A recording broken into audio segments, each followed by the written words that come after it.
श्री कृष्ण चैतन्य प्रभु नित्यानंद श्री अद्वैत गदाधर श्रीवासादि गौर भक्त वृंद रूप सनातन भट्ट रघुनाथ श्री जीव गोपाल भट्ट दास रघुनाथ एही छे गोसाई कौरी चरण वंदन यहाँ है ते विघ्नाशे अभीष्ट पुरन अभीष्ट पुरन अभीष्ट पुरन।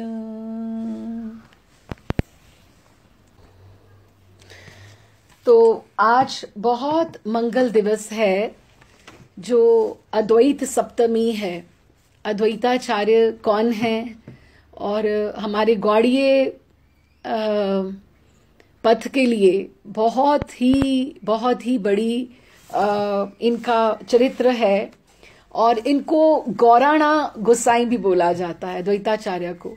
क्यों? क्योंकि गौर महाप्रभु को लाने वाले, धरती पर अवतरण कराने वाले ये हैं अद्वैताचार्य। तो हम थोड़ा सा उनके बारे में पढ़कर थोड़ा सा बात करके फिर हम आगे बढ़ेंगे।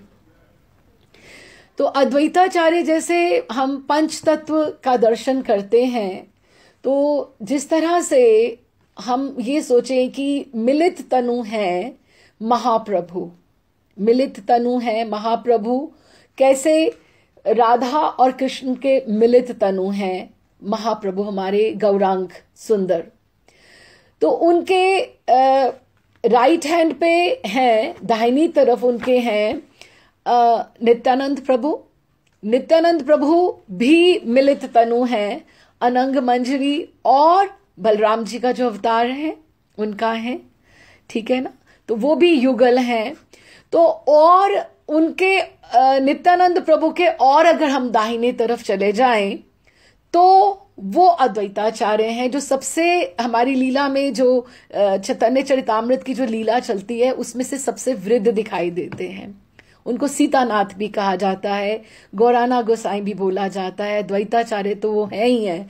एक उनका बचपन का नाम कमलाक्ष भी है, कमलाक्ष भी है। कमलाक्ष क्यों बोला जाता है? क्योंकि कमल के समान उनके नेत्र हैं, इसलिए कमलाक्ष बोला जाता है उन्हें। अच्छा जी, वैसे पंच तत्व में फिर ठाकुर जी के दाई तरफ तो हो गए नित्यानंद प्रभु और बाई तरफ गदाधर और श्रीवास जी हैं। गदाधर वो हैं भक्ति हैं, राधा रानी का स्वरूप है गदाधर, और शक्ति हैं, और ठाकुर जी की अलाधनी शक्ति हैं। और जो श्रीवास है वो भागवत अवतार हैं जो कि नारद मुनि का अवतार हैं। पंच तत्व की हमने परिभाषा हमने बहुत बार पहले भी आगे भी चित्रण उसका किया है। तो हम अद्वैताचार्य के बारे में अब बात करते हैं। तो अद्वैताचार्य जो है ठाकुर जी जो महाप्रभु गौर सुंदर का जब शुभागमन हुआ नवदीप धाम में, तो 1542 में 1542 में हुआ, लेकिन अद्वैताचार्य जी 50 वर्ष उनसे पूर्व आए। 50 वर्ष वो ऑलरेडी उनकी आयु थी जब महाप्रभु का पदार्पण इस धराधाम के ऊपर हुआ, और उनको लाने वाले भी वही हैं। तो भगवान शंकर जब हैं, अब देखिए इनके आने की, अद्वैताचार्य के जन्म की क्या भूमिका है। आज बहुत सुंदर दिन है उनके बारे में उनको स्मरण करने का। भगवान श्री शंकर ने जब देखा कि कली काल के जो जीव हैं घोरतम पापों में आसक्त हैं, और सोचा और देखकर उन्होंने बोला कि उनका निस्तार, उनकी किस तरह से उनका उद्धार होगा। भगवान शंकर को ये लालसा हुई, तो वो समाधि लगाकर उन्होंने ध्यान करना शुरू किया। समाधि लगाई उन्होंने भगवान शंकर ने, तो योग माया के साथ विचार विनिमय करके अंत में यही निर्णय हुआ कि स्वयं भगवान के अवतार के लिए बिना तो कलिकाल के जीवों का उद्धार हो ही नहीं सकता। तो वो भगवान के लिए उन्होंने समाधि लगाई थी। तो भगवान ठाकुर जी जो हैं, अब देखिए भगवान कृष्ण, जैसे हम 10 अवतार गिनते हैं, तो हमें जो भगवान कृष्ण है वो 10 अवतार में से नहीं है। We must correct ourselves कि वो 10 अवतार में से नहीं है कि भगवान राम का अवतार हुआ तो भगवान कृष्ण का अवतार हुआ, नहीं। भगवान कृष्ण जो है वो पूर्णतम ब्रह्म है। उनकी एक्सपेंशन आगे विष्णु भगवान है, और विष्णु भी 4 तरह की उनकी आगे एक्सपेंशंस हैं। जैसे विष्णु है, महाविष्णु है, कारणशाही विष्णु है, क्षीर समुद्रशाही विष्णु है। ऐसे चार तरह के भावों से वो विष्णु है, और आगे आगे उनकी कार्य की आगे रूपरेखा बढ़ती रहती है। ठीक है ना। तो इस तरह से जब भी शंकर भगवान ने समाधि लगाई, और वो कि उनका एक ही लक्ष्य है कि जीवों का उद्धार कैसे होगा। तो कारण समुद्रशाही महाविष्णु ने प्रसन्न होकर उन्हें दर्शन दिया, और जब भी नेचुरली स्वाभाविक है, जब भी ठाकुर जी महाविष्णु आए हैं, प्रकट हुए हैं, तो भगवान शिव जो हैं वो उठ जाएंगे ना, अपने आसन से उठ जाएंगे उनको एकदम से स्वागत करने के लिए। तो जैसे ही वो उठे और उन्होंने परस्पर दर्शन किया, परस्पर दर्शन ये नहीं है कि भगवान शिव ने, शंकर भगवान ने ही ठाकुर जी का दर्शन किया, उन्होंने भी उनका दर्शन किया, और उन्होंने उनको बाहों में लेकर आलिंगन कर लिया। जैसे ही आलिंगन किया तो वो एक हो गए, वो हुए महाविष्णु और सदाशिव।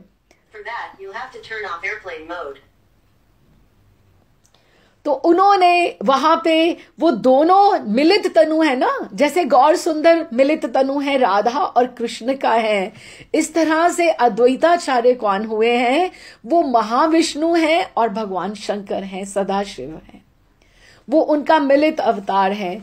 तो और महाविष्णु ने प्रसन्न होकर उन्हें दर्शन दिया, और दोनों ने जब परस्पर आलिंगन किया तो वो दोनों एक हो गए, और इतने में आकाशवाणी हुई, हे महाविष्णु सदाशिव, आप पृथ्वी पर जाकर जन्म ग्रहण करो, मैं श्री बलराम आदि समस्त ब्रिज परिकरों के साथ पृथ्वी पर शीघ्र आविर्भूत होऊंगा। ये महाप्रभु के आने से, चैतन्य महाप्रभु के आने से पहले की भूमिका है, कि उनका अद्वैत सप्तमी में अगर हम इन्हें स्मरण कर रहे हैं तो आज के दिन उनका प्रादुर्भाव है अद्वैत सप्तमी में। तो श्री कुबेराचार्य एवं लाभा देवी द्वारा श्री शिव की आराधना करने पर श्री अद्वैताचार्य उनके पुत्र के रूप में उन्हें प्राप्त हुए। और ये जो इनके पिताजी हैं, जो कुबेराचार्य हैं, वो कुबेर हैं। जैसे हम ब्रज परिकर का और इनका साइमल्टेनियसली चलता है कि कौन कौन किस अवतार में कौन है, ये कुबेर हैं। और इन्होंने दिगंबर महादेव के मित्र गुहेकेश्वर अर्थात गुहे के ईश्वर कुबेर अद्वैताचार्य के पिता कुबेर पंडित हैं। पूर्व काल में शिव के परम प्रिय कुबेर ने सिद्ध और साध्य जनों के द्वारा परिसेवित कैलाश में शिव संबंधी परम मंत्र का जप किया। और जब कुछ समय के उपरांत जब दयालु भगवान शिव ने कुबेर से कहा कि आप मुझसे वर मांगो, तब कुबेर जी ने ही उन्हें अपने पुत्र के रूप में प्रकट होने का वर मांगा था। तो भगवान शिव के पिता भी तो कोई ऐसे नहीं हो सकते ना। तो इस तरह से कुबेर के द्वारा इस प्रकार ये सारे के सारे जो हैं, इसके श्लोक साथ साथ में लिखे गए हैं, जो मैं पढ़ नहीं रही हूं, लेकिन ये सब श्लोकों के अर्थ मैं आपके लिए पढ़ रही हूं। कुबेर के द्वारा इस प्रकार प्रार्थना किए जाने पर वरदान देने में श्रेष्ठ देवेश सदाशिव ने कहा, हे पुत्र, कुबेर को पुत्र बोला, अगले जन्म में मैं तुम्हारा पुत्र होऊंगा। इस प्रकार वर प्राप्त करके कुबेर ने कुछ समय तक अपना समय व्यतीत किया, क्योंकि उनको बहुत आशा थी कि जल्दी से ऐसा होगा कि मैं भगवान शिव का मैं पिता बनूंगा, कि मुझे इतना गौरव मिलेगा। और उस तरह से फिर ये जो कुबेराचार्य एवं लावा देवी के द्वारा शिव की आराधना करने पर इन्हें पुत्र के रूप में प्राप्त हुए। और ये 5 वर्ष की आयु से ही श्री कृष्ण प्रसाद के अतिरिक्त कुछ भी खाते पीते नहीं थे। ये उन्होंने देखना शुरू किया, उनके जो माता पिता हैं, कि वो कुछ भी प्रसाद के अतिरिक्त कुछ भी ग्रहण नहीं करते हैं। वहां उन्होंने नारायण का चरणामृत फिर एक बार क्या हुआ कि एक दिन किसी राजकुमार के साथ खेलते खेलते ये एक काली के मंदिर में पहुंच गए और वहां उन्होंने नारायण का चरणामृत उस राजकुमार को पिलाकर मृत से जीवित कर दिया। कि उनके बालपन की बहुत सारी लीलाएं हैं। और फिर एक उत्सव हुआ इनके माता पिता की ही उपस्थिति में, और इनके वहां पे राजकुमार और राजा लोग सब बैठे हुए थे। तो जब भी इनका नाम कमलाक्ष था, बचपन का नाम इनका कमलाक्ष था, तो जब वो आए वहां पर तो सबने कहा स्वाभाविक रूप से आपको माता जी को आकर विग्रह को, जिसका मंदिर हो, उसको प्रणाम तो करना चाहिए ना। तो जैसे पहले तो ये प्रणाम नहीं कर रहे हैं, बार बार कहने पर भी नहीं कर रहे हैं।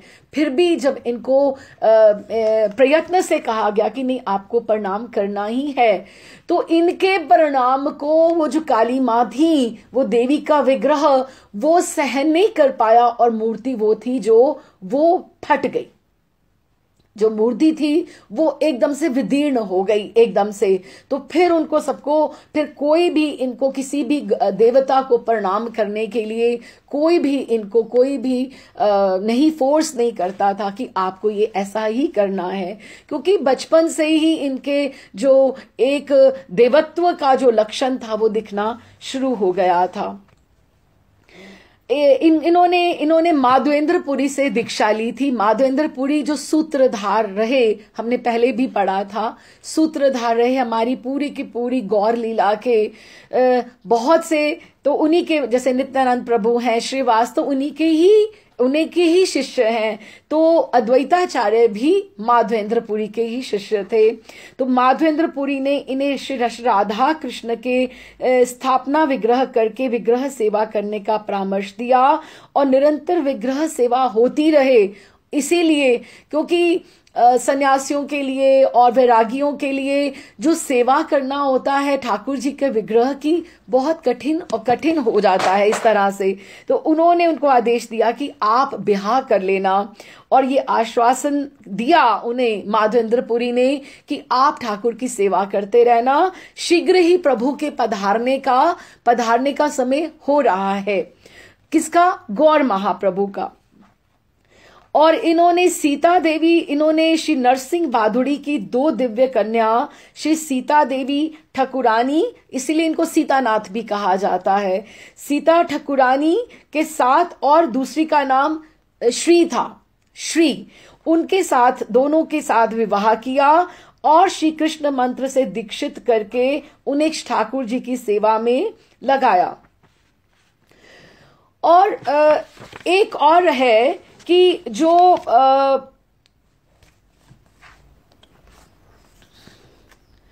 ये नरसिंह बादुड़ी जो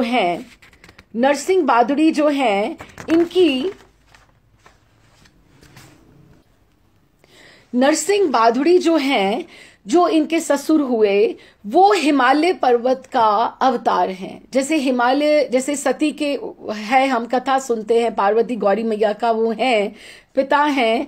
तो इस तरह से वो नरसिंह बादुड़ी महोदय जो हैं, वो क्षीर सागर, देखो दोनों साथ में चल रहे हैं। क्षीर सागर जिसमें ठाकुर जी शयन करते हैं, जैसे विष्णु भगवान महाविष्णु हैं और शंकर हैं, सदाशिव दोनों हैं। इस तरह से नरसिंह बादुड़ी जो हैं वो क्षीर सागर और हिमालय पर्वत दोनों का संयुक्त अवतार हैं।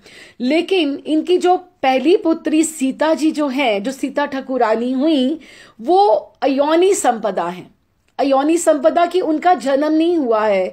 जिस तरह से हम राधा रानी का पढ़ते हैं कि वो कमल से उत्पन्न हुई थी, इस तरह से, या सीता जी जो हैं, सीता मैया जो सिया जी जो हैं, वो धरती में से मिली थी जनक राजा को, इस तरह से अयोनि संपदा है कि इनका जन्म नहीं हुआ था। तो वो कैसे होता है कि श्री नरसिंह ने इन्हें बड़े पुण्य फल से प्राप्त किया।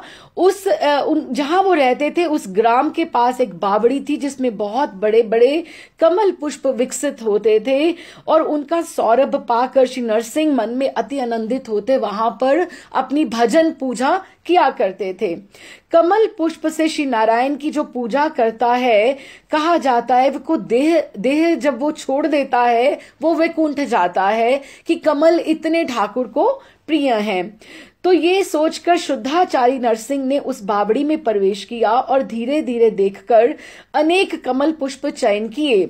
उन पुष्पों में से इन्होंने एक 100 पेटल्स वाला शतदल, जिसकी 100 पेटल्स थी, शतदल कमल देखा, और उसमें एक कन्या बीच में विराजित थी, बहुत छोटी सी। तो देखी, उन कन्या का परिमाण इतना था जैसे अंगूठे के समान होती हैं, लेकिन उनका रूप विद्युत के समान था, जो ऐसे लग रहा था कि जैसे ये साक्षात कोई देवी है, इस तरह से। तो उनको लगकर उनको देखा और उनको ऐसे लगा जैसे ये कमल से उत्पन्न होने वाली कमला, तो ये लक्ष्मी जी का जैसे स्वरूप है, क्योंकि अगर अद्वैताचार्य ही दोनों का मिलित है तो लक्ष्मी जी भी चाहिए और गौरी मैया भी चाहिए ना, मिलित अवतार चाहिए ना। तो उस तरह से, तो इसमें मिलित नहीं है, इसमें एक सीता जी है और एक सीता ठाकुरानी है और एक श्री है जो गौरी मैया का है, दोनों उनकी पत्नियां हुई हैं अद्वैताचार्य जी की। तो वो उनको अंग कांति उनकी सूर्य से भी अधिक उज्जवल थी, और एकदम से वो उनको ऐसे लग रहा था जैसे उनके नखों से चंद्र उदित हो रहे हैं।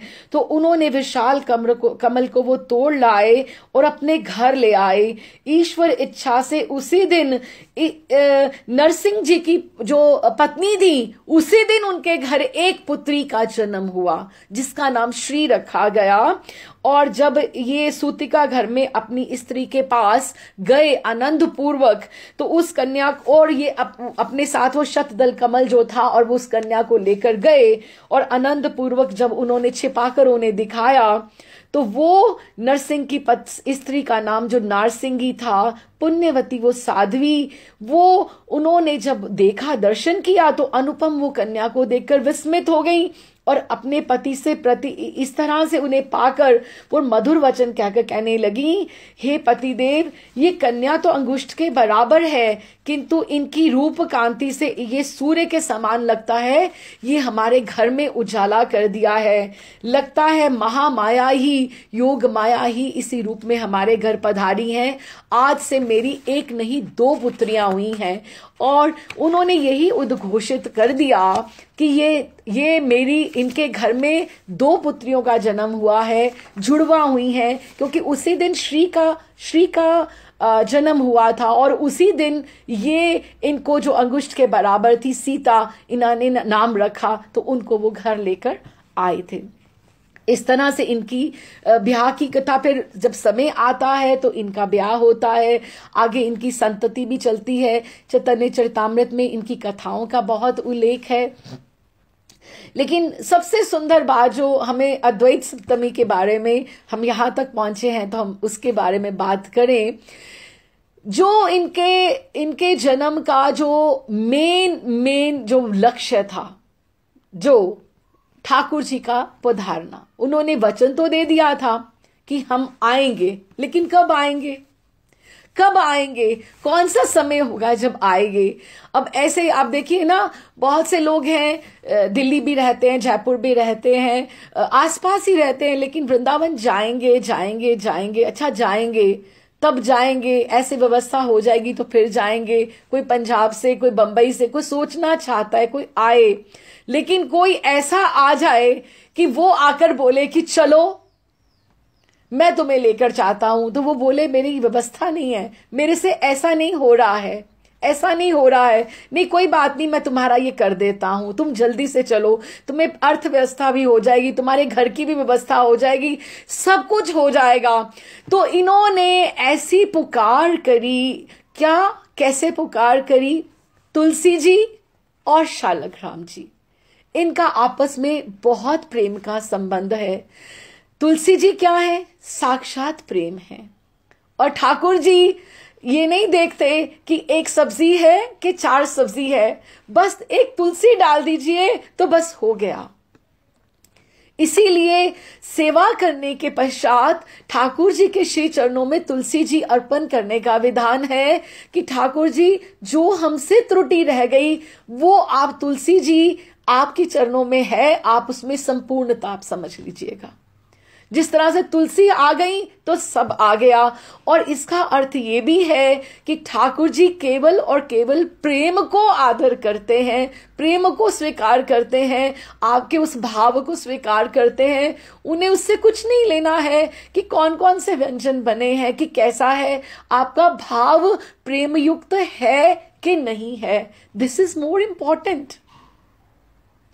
तो उन्होंने हरिदास जी के संग मिलकर, इन्होंने अद्वैताचार्य ने गंगा किनारे बैठकर जो ठाकुर जी की शालग्राम जी को तुलसी अर्चना प्रारंभ करी, हुंकार कर करके, और कैसे कभी तो महामंत्र का उच्चारण करते हुए, कभी कभी गोपाल शस्त्र नाम से, कभी गोपाल मंत्र से, और किस तरह से, और तुलसी जी अर्पण करते करते शालग्राम जी की अर्चना जो करने शुरू की, अश्रुओं से, अश्रु युक्त, चंदन युक्त। हमारी भाभी श्री भी बहुत सुंदर तुलसी अर्चना सिखाती हैं कि एकादशी पे करना चाहिए, रोज करना चाहिए। हमें कम से कम जो हम लोग दीक्षित हैं, एक गुरु मंत्र का जप करते हुए हमें, या जितने उसमें अक्षर हैं, कहा जाता है कि गोपाल मंत्र का 18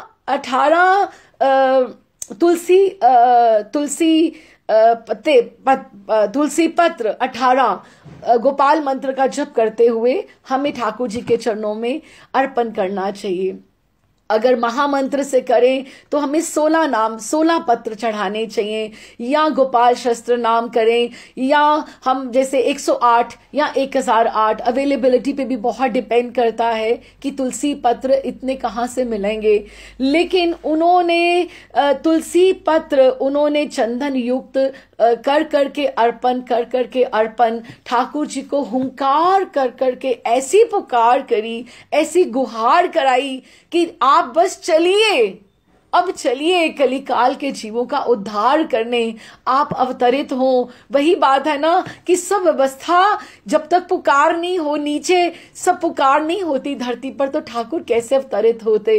तो ये पुकार जो थी, कहाँ तो शांतिपुर धाम और कहाँ वहां गोलोक धाम में ठाकुर जी और प्रिया जी को ये आवाज हुंकार आने लगी।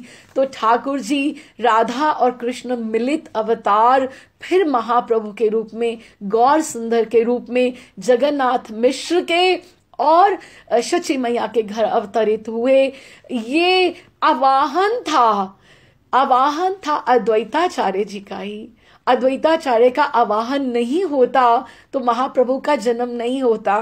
तो इसलिए अगर हमें चैतन्य महाप्रभु की रीच प्राप्त करनी है, उनकी कृपा प्राप्त करनी है, तो हमें अद्वैताचार्य जी को पहले प्रणाम करके चलना पड़ेगा। ये ऐसे ही है जैसे ससुराल में जब दीक्षा हो जाती है ना, हमने पहले भी कहा था, सगाई हो गई है हमारी, अभी हमें पता लगना चाहिए कि कौन कौन ससुराल में है और किसकी क्या क्या रुचि है, किसको क्या क्या अच्छा लगता है, किसको हमारा कैसा एटिकेट अच्छा लगेगा, कैसा आचरण अच्छा लगेगा, और उसके हिसाब से हमें तैयारी करनी है। हमें सबको प्रणाम करते हुए दैन्यता से, विनम्रता से आगे बढ़ना है। तो कहते हैं कि शांतिपुर में वो शालग्राम जी जिनकी उन्होंने अर्चना की थी, जिनकी अर्चना की थी वो अभी भी विद्यमान है।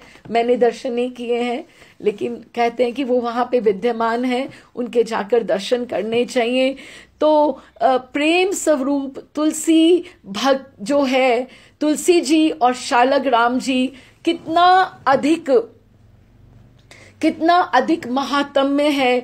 जो महाप्रभु को गौर सुंदर का आवाहन कर सकता है, ऐसी तुलसी अर्चना में क्या शक्ति नहीं है। अगर हम अपनी प्रीति पूर्वक अपने ठाकुर के चरणों में, घर के सेवी ठाकुर के चरणों में अगर हम तुलसी अर्पण करें तो उसकी क्या नहीं महिमा हो सकती।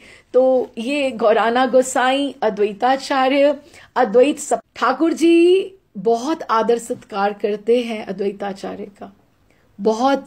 और उनका एक घर तो शांतिपुर में है, एक घर शांतिपुर में है, और एक घर उनका है इधर श्रीवास आंगन, जहां वो संकीर्तन किया करते हैं। श्रीवास आंगन के सामने भी एक घर है उनका। तो क्या हुआ कि जब भी उन्होंने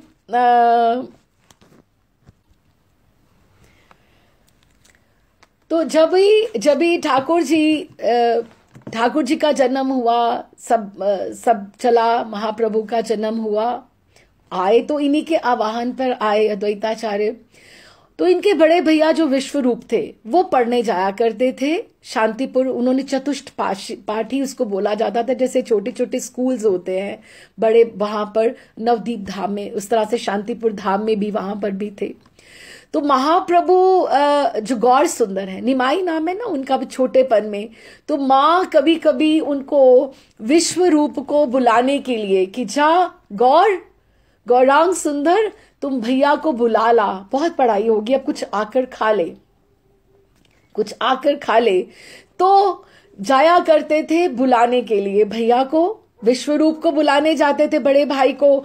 तो जब बुलाने जाया करते थे तो अद्वैताचार्य की तरफ आंख मटक्का करके बात तो करते थे, क्योंकि आए तो उन्हीं के आवाहन के ऊपर हैं उनको। और जाते जाते भैया विश्वरूप उठ तो जाते थे कि हाँ भोग बन गया होगा ठाकुर जी का और प्रसाद की तैयारी है, तो भैया भाई मुझे छोटा बुलाने आया है, तो भाई का हाथ पकड़ के विश्वरूप चल तो पड़ते थे। लेकिन जाते जाते गौर सुंदर अद्वैताचार्य के सामने बैठे बैठे वो आपस में बात किया करते थे, आंखों आंखों में, क्योंकि आपस में इनकी वो मुलाकात नहीं हुई थी, वैसी मुलाकात नहीं हुई थी उनकी, आपस में वो परिचय नहीं हुआ था कि क्या तुम वही हो, तुम मेरे आवाहन पे जो आए हो, तुम वही हो। फिर ठाकुर तो फिर बड़े हुए, धीरे धीरे बड़े हुए, उनकी विद्या का भी अध्ययन भी किया। अभी जो स्वरूप आया श्रीवास आंगन में, अभी वो श्रीवास आंगन में आया, वो तो बहुत देर के बाद आया ना, संकीर्तन वाला वो जो रूप आया उनका, वो अद्वैताचार्य तो तब से प्रतीक्षा कर रहे कि कब कलिकाल के जीवों का उद्धार होगा। वो तो कब से कर रहे हैं, प्रतीक्षा कर रहे हैं, जिसके लिए उन्होंने इतनी प्रार्थना करी है, समाधि लगाई है, तुलसी अर्चना करी है, वो तो कब से उनकी प्रतीक्षा कर रहे हैं।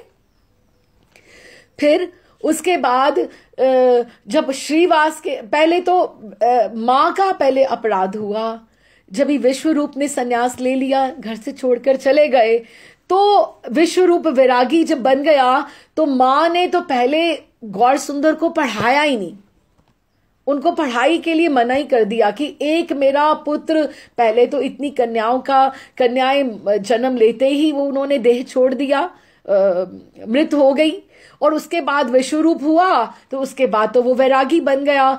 तो उनको ये अपराध लगा शची मैया को कि उन्होंने अद्वैताचार्य के बारे में सबको कहती थी कि नहीं, कोई भी अद्वैताचार्य के पास अपने पुत्र को पढ़ने मत भेजना, ये उसको वैरागी कर देगा। मेरा देखो विश्वरूप चला गया ना, और मेरे पुत्र विश्वरूप को वैरागी बनाकर मेरा घर बिगाड़ दिया। ये लेटर ऑन, जब बाद में जब वो जगन्नाथपुरी में है, तो एक बार प्रभु का जब आवेश हुआ था तो उन्होंने कहा शची मैया का अद्वैताचार्य के प्रति अपराध हुआ। देखो, माँ का अपराध उनके प्रति हुआ, माँ से, देखो माँ से बड़ा कोई नहीं है, लेकिन उनका महाप्रभु से शची माता के द्वारा अद्वैत के प्रति किया गया बहुत बड़ा वैष्णव अपराध मानते थे, और इस अपराध को उन्होंने परस्पर क्षमा भी करवाया।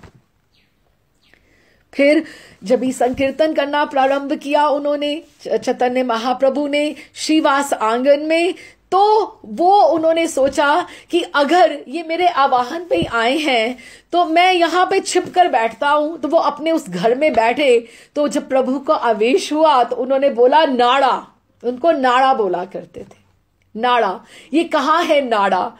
और जब ही उनको आवाहन किया कि तुम्हें उनको बुला के लेके आओ अद्वैताचार्य को वहां से, तो फिर वो जब वहां से बुलाकर लेकर आए, चैतन्य चरितामृत में तो बहुत सुंदर सुंदर ऐसे प्रसंग हैं जो हमने पढ़े हैं जब भी हमने चैतन्य चरितामृत का गान किया था। तो फिर वो बुलाकर लेके आते हैं, और फिर क्या संकीर्तन में धाम संकीर्तन होता है, और वृद्ध अद्वैताचार्य जब कमर मटका मटका कर जब वो नृत्य करते हैं तो महाप्रभु उनके ऊपर बलिहार बलिहार होते हैं। जब भी रथ यात्रा भी हुआ करती थी तो अद्वैताचार्य वहां पर एक एक टोली को आगे ले लेकर बढ़कर वहां पर लेकर जाया करते थे। और महाप्रभु के वृंदावन धाम जाने से पहले, देखो ये बात थी जो मेरे आ रही थी मन में।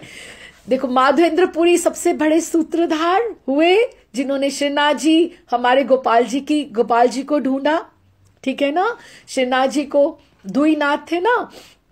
और ये जब भी ये अद्वैताचार्य, देखो महर्षि ने, पुंडरीक महर्षि कहते हैं कि ये जो प्राचीन स्थान है, ये या तो कुंडों से इनकी पहचान होती है या इनकी वृक्षों से पहचान होती है। अब जैसे इमली तला है, हमें पता लगता है ये इमली तला के नीचे आके महाप्रभु बैठे थे, ये इमली तला, ये नहीं हो सकता, वो नहीं हो सकता, ये यही है। क्यों? यहां पर महाप्रभु आकर बैठे थे। श्रृंगारवट है, ये नित्यानंद गद्दी है, नित्यानंद प्रभु श्रृंगारवट में आकर उन्होंने अपना वहां पे आकर विराजे थे। इस तरह से अद्वैताचार्य जब आए वृंदावन में, उन्होंने गोवर्धन की परिक्रमा करी, उन्होंने श्रीनाथ जी को प्रणाम किया। वहीं पे उनको स्वप्न हुआ कि तुम्हें मदन मोहन की प्राप्ति होगी, तुम वृंदावन जाओ, तुम्हें मदन मोहन की प्राप्ति होगी। और वो मदन मोहन, वो अद्वैत वट जो बिहारी जी के मंदिर और मदन मोहन मंदिर के बीच में है, अद्वैत वट, वो अद्वैताचार्य का स्थान है। उसी वट वृक्ष से ही हमें पहचान होती है ये अद्वैत वट है। आप जाइए तो जरूर दर्शन करना। अगर आप गूगल पे भी करेंगे तो अद्वैत वट के वहां पे दर्शन आपको आएंगे वहां पर।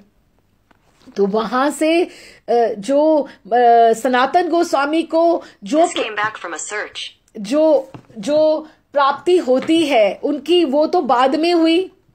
जो मथुरा से उनको दामोदर चौबे जी के यहाँ पे जब वो भिक्षा करने गए, तो वहां जब उनकी पत्नी से उन्होंने देखा तो तब उनको मदन मोहन जी बाद में मिले, लेकिन उनको दामोदर चौबे जी को देकर कौन गया था? अद्वैताचार्य जी देकर गए थे। तो अद्वैताचार्य जी ने अद्वैत वट जो है वहां पर वास किया जितने दिन वो वृंदावन में रहे।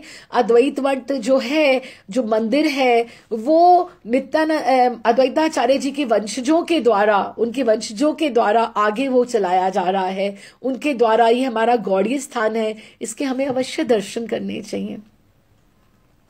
तो वहां पे अद्वैताचार्य वहां पे रहे, तो फिर उन्होंने दामोदर चौबे जी को दिया, और फिर मदन मोहन जी जब वहां पर उनका नाम, उन्होंने दामोदर चौबे जी की जो पत्नी थी उन्होंने उनका नाम मदन गोपाल कर दिया, मदन गोपाल कहने लगी उनको। तो फिर हमें पूरी की पूरी जो लीला पता है, सनातन गोस्वामी ने जब उनको बोला तो फिर वो उनके पास वो आ गए। किस तरह से हुई? जो द्वादश टीला है, आदित्य द्वादश टीला है, वो 12 सूर्य उसके ऊपर, वहां उतनी ऊंचाई पर जो है उस पे इतनी तपश होती है कि जैसे 12 सूरज होते हैं, और वो कालियादह घाट के ऊपर है। क्यों? जब ही ठाकुर जी वहां पे सनातन गोस्वामी ने अपनी भजन कुटीर भी बनाई और वहां पे मदन मोहन जी को स्थापित किया, क्योंकि जब कालिया दमन ठाकुर जी ने जब किया तो जल में रहने करके उनको इतना शीत लग गई थी, इतनी शीत लग गई थी कि वो टीले के ऊपर चढ़ गए। वहां पर टीले के ऊपर चढ़े तो वहां पे सूर्य भगवान ने सेवा करते हुए 12 सूर्य की तपिश वहां पर ठाकुर जी को दी, इसलिए उसको आदित्य टीला या द्वादश टीला बोला जाता है। द्वादश टीला बोला जाता है। वहीं पे सनातन गोस्वामी ने जो प्राचीन मंदिर है मदन मोहन जी का वहीं किया और अपनी भजन कुटीर भी वहीं बनाई आदित्य टीला के ऊपर। उसके भी हमें दर्शन करने चाहिए, वो भी प्राचीन स्थान है। लेकिन अद्वैत वट जो है अद्वैताचार्य जी का स्थान है और मदन मोहन जी का जो वहां पे ही उनको वहां से प्राप्ति हुई। तो मदन मोहन जी जो अब करौली में है, जिनका विग्रह, और यहाँ पे भी एक ठाकुर जी और हैं, प्रतिभू सेवित है, क्योंकि मंदिर है तो अद्वैत वट दर्शन है और साथ में वहां पे अद्वैताचार्य सीता माता जी का वहां पे विग्रह है और साथ में ही मदन मोहन जी का विग्रह है। प्रतिभू है जो वो थे, जो वास्तविक वाले थे वो तो करौली चले गए हुए हैं। ठीक है, तो अद्वैत वट स्थान को भी आज के दिन में अद्वैत सप्तमी को बहुत बहुत प्रणाम, जहां पर आकर अद्वैताचार्य ने वहां पर वृंदावन में आकर वास किया और हमारे हमें गौड़ीय साधकों के लिए एक बहुत सुंदर हमारे मदन मोहन ठाकुर को हमें प्राप्ति हुई। तो उस स्थान को अद्वैत वट को भी बहुत बहुत प्रणाम। बोल अद्वैताचार्य जी की जय जय जय। श्री कृष्ण चैतन्य प्रभु नित्यानंद श्री अद्वैत